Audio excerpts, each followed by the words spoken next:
Hi guys, my name's Daniel. This is my first YouTube narration video, so bear with me. There might be a few mistakes and things. Um, yeah, so I've started a channel, Farty Art, and thanks everyone for watching. If you're having a view here today, the program I use to do these drawings is Krita. It's a free program. I'll put the links in the description. Yeah, what else we got going?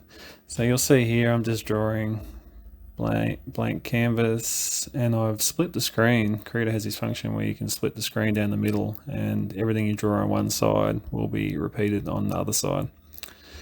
So really handy for knocking out drawings quick. And you can see I've just switched drawings, so I wasn't happy with what I was drawing, so I've totally deleted it and started again. And I'm pretty sure I do that 2 or 3 times throughout this video, so it's good to see that I just didn't start off with a perfect picture. Yeah, I'm not that good, and I'm still learning how to use the program and trying to find my style and all that sort of thing. So I like drawing animals, and yeah, I naturally kind of gravitate to doing things with horns and tusks and wild pigs and deer and cows and things like that. So I find them interesting to draw. Yeah, so the process really is just a split screen, find the pen that I like using in the settings in Krita on the side panel, and yeah, I'm still learning how to use it, so I just muck around until I get something I like.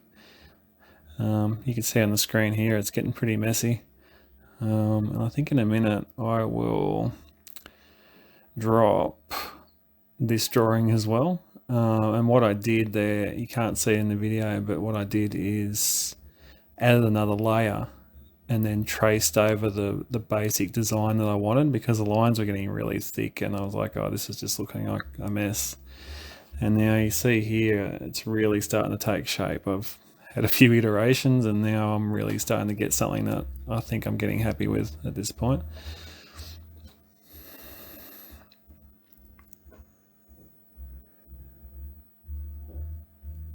So yeah, I'm just going to let this play for a bit.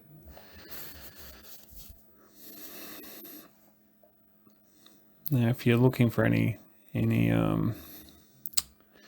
links and links to my sites too, if you want to help me out, I put all my designs that I think are good enough on products on Redbubble and Society 6.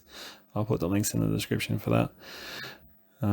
So it's just print on demand type thing, so there's heaps of different variations, and even this design here is on there, and I've done a heap of different filter versions of this, so when we get to the end of the video you'll see pretty much the final product, but I've added a heap of filters and things to it and actually come out really cool in some of the other designs. They won't be in this video, but you can check them out. Different color variations and stuff. I actually worked out a really cool way to get 2 or 3 tones just with doing the one drawing that I've done here. I was quite happy with myself when I worked that out.